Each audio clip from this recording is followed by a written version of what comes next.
Nishad party के अध्यक्ष doctor Sanjay Nishad हमारे साथ हैं। एमएलसी चुने गए हैं, कल ही इनके नाम की घोषणा हुई है। एक लंबी लड़ाई हमने देखी है कि आप लगातार बीजेपी के नेताओं से मिल रहे थे और कल जाकर के आपको एमएलसी का पद दिया गया। संतुष्ट हैं या फिर ज़्यादा की उम्मीद आपको थी कुछ? मैं 70 साल से हमारे लोगों ने आज देश को आज़ाद कराया था। जो भी पार्टियां बनी थी उनके साथ हम लोग गए, उनसे भी हमने आग्रह किया था कि हमारा जो संविधान में मिला हक दे दिया जाए। लेकिन उनकी बातें हमारी कोई नेता नहीं सुनता था। कोई नेता इतनी हिम्मत नहीं था कि मुख्यमंत्री से बैठ के बात कर ले। और इस मुद्दे को हम भारतीय जनता पार्टी को धन्यवाद देता हूँ कि हमारे जो आरक्षण के मुद्दे हैं उस पर सार्थक पहल हुआ और माननीय योगी जी ने ऑर्डर कर दिया, सिद्धार्थनाथ काम कराना जल्दी निकाल गया।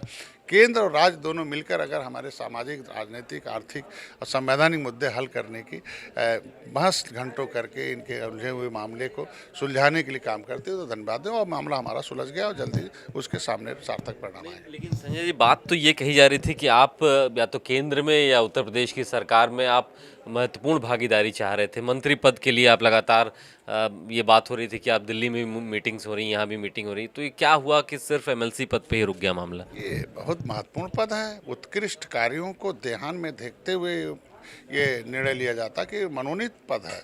और उन 13 किताबें लिखा मैंने। पूरे कोरोना काल में सभी राज्यों में हेल्पलाइन लगाया, समुद्री जहाज़ों में फंसे हुए अपने मछुआरों को निकाला, हमें political guard father of fisherman की उपाधि दी। तब ये सब हमने कई बार रेल रोका, कई सड़क रखा, इनकी आवाज़ को सड़क पर उठाया और सदन तक पहुंचाया। ये उत्कृष्ट कार्यों को देखकर हमें यह अवसर दिया गया है। तो मैं तो धन्यवाद दूंगा कि कम से कम इस लायक मेरा समाज हुआ कि एक बेटा इस देश के उन वंचितों की जिसके पास 2 जून की रोटी नहीं है, 1 जून की रोटी पर गुजारा करता, कपड़े नहीं है, घर नहीं है, उन 70 साल से जिन्होंने उन्हें ठगा, वोट भी लिया, उनका नोट हक भी ले लिया, ऐसी आवाज़ बनी निषाद पार्टी। और उस आवाज़ को भारतीय जनता पार्टी ने अपना एक प्लेटफार्म दिया, तो मैं धन्यवाद देता हूं। हम लोग पद प्रतिष्ठा के लिए नहीं काम कर रहे हैं, हम अपने समाज के लोगों को प्रतिस्थापित करना चाहते हैं। जो 18% आबादी है, इन्हें भी दरोगा, पुलिस, इनके भी बच्चे शिक्षा, स्वास्थ्य, रोजगार में मिलें। जो देश को आज़ाद कराया था वो उजड़े हुए परिवार को कानून से फिर बसाया जाए, उसके लिए अगर हमें इस लायक बनाया और यहाँ से लेकर दिल्ली तक वकालत करें तो बहुत बड़ी बात है। लेकिन ये भी कहा जा रहा है कि 4.5 साल तक कुछ नहीं रहा, सब शांत था, आप भी शांत थे। एन चुनाव के मौके पर आपकी दबाव की राजनीति काम कर गई और बीजेपी को भी अपनी सोशल इंजीनियरिंग में आपकी ज़रूरत थी।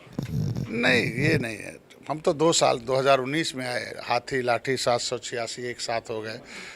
2017 में हम अलग से चुनाव लड़े थे। जब ये एक हो गया, मैं मोदी के साथ हो गया। अब मोदी के साथ हो गया, 40 सीटें पूर्वांचल की एक बार में जीत कर उन्हें दिखाया। हम अपने वोट को अटेस्ट करा के देख रखे हैं। तो ये एक इतिहास रचा चुका है। 2022 में फिर से सत्ता की चाबी लेके जितनी सीट भारतीय जनता पार्टी को जीतना, उससे अधिक जीते, ये दबाव नहीं है। आज के दिन में केंद्र और राज्य में उनकी सरकार है। भारतीय जनता पार्टी का एजेंडा रहा है मेरा आरक्षण का, रोजी रोटी का। जो बसपा ने हमारा तालघाट नदी हमारे रोजी रोटी को छीना था, ये माननीय योगी आदित्यनाथ, मैं जब पेशे से चिकित्सक था उससे पहले माननीय योगी आदित्यनाथ मेरी आवाज़ उठाते थे। 7 जून 2015 को रेल ट्रैक आंदोलन में गोली चली, मेरा भाई मारा गया, 302 का मुलजिम बनाया गया। उस समय माननीय योगी जी आदित्यनाथ, तो ये सारे मुद्दे हल कर रही हैं और उसके लिए हम लोग खुश हैं। क्योंकि आप एक पार्टी के अध्यक्ष हैं, अपनी पार्टी चलाते हैं, एनडीए के आप घटक दल हैं, कुछ तो उम्मीदें होंगी कि 22 के चुनाव में आप अपनी पार्टी को कितनी सीटों पर रिप्रेजेंट करेंगे? पहली बात तो ये 70 साल से जो सताए जा रहे थे परिवार, और जिन पार्टियों ने इनका 70 साल से लूटा है, उन्हें हटाना सत्ता से और इन्हें हिस्सा दिलाना है। उसके लिए भारतीय जनता पार्टी के साथ हम लोग गठबंधन में हैं। इनके मुद्दे हल हो रहे हैं, ये सीटें भी मिलेंगी, जीत भी मिलेगी। हम लोग एनडीए की जीत के लिए काम कर रहे हैं इसमें, और सीट भी मिलेगी। आपने देखा होगा माननीय धर्मेंद्र प्रधान ने समय समय पर आपको इनके मुद्दे हल हुए आएंगे और फिर इनकी सीटें भी होंगी, और जितनी सीटें होंगी वो निषाद पार्टी अपने सिंबल से लड़ेगी। चलिए, बहुत शुक्रिया हमसे बात करने के लिए। तो डॉक्टर संजय निषाद, कुल मिलाकर के लंबे समय से जो एक सस्पेंस बना हुआ था वो खत्म हुआ। डॉक्टर संजय निषाद एमएलसी बनाए गए हैं, एनडीए के घटक दल में है और उनकी तैयारी है कि 22 के चुनाव में और बड़ी जीत हासिल हो। कैमरा पर्सन नूर के साथ अभिषेक पांडे, भारत समाचार, लखनऊ।